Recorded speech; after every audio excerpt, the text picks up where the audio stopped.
রুই কারি কাতলা কারি খেলাম রকমারি, তবু বলবো একবার বানাও এইভাবে চিংড়ি কারি। আসলে চিংড়ি মাছ আমার ভীষণ পছন্দের মাছ।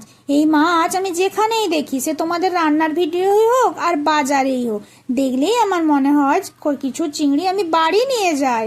আজ সেই চিংড়ির কারি বানাচ্ছি, তো চলো চলো আমার সাথে রান্নাঘরে কি করে বানাচ্ছি একটু দেখে নাও। তারপর দেখো, প্রথমে কড়াই তেল দিয়ে চিংড়ি মাছটাকে হালকা নুন হলুদ দিয়ে ভাজছি। চিংড়ি মাছ সব সময় হালকা করে ভেজে নিবে, কেন একটু বেশি যদি ভাজতে যাও চিংড়িটা শক্ত হয়ে যাবে আর ভালো লাগবে না। এরপর দেখো, কড়াই তেল দিয়ে তাতে কিছু পেঁয়াজ কুচি আর একটু অল্প করে নুন দিলাম, আর হালকা একটু টেস্টের ব্যালেন্সের জন্য আমি চিনি দিচ্ছি, একদম সামান্য।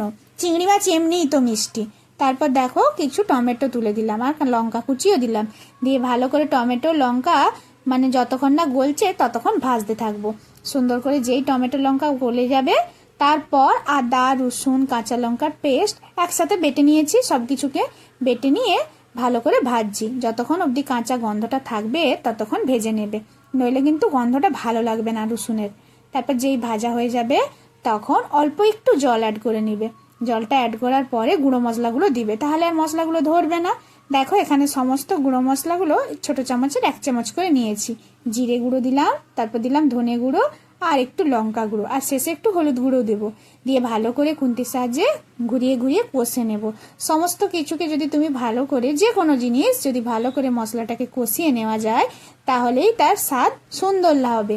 এরপর সব শেষে দিলাম একটুখানি গরম মশলা, সেটাকেও দিয়ে ভালো করে কষাবো।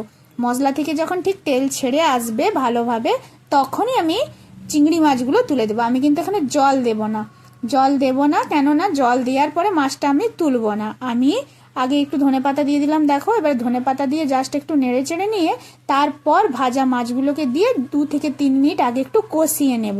কষানোর পরে একবার এইভাবে বানাবে, মাছগুলোকে দিয়ে ভালো করে যখন মশলার সাথে কষে নেবে, কষে নিয়ে যদি তোমরা জল অ্যাড করো, এর তার স্বাদ আলাদাই হবে। আর যদি জল আগে দিয়ে দাও, তারপর যদি ভাজা মাছগুলো তুলো, তা সেটার থেকে এটা অনেক বেটার লাগবে।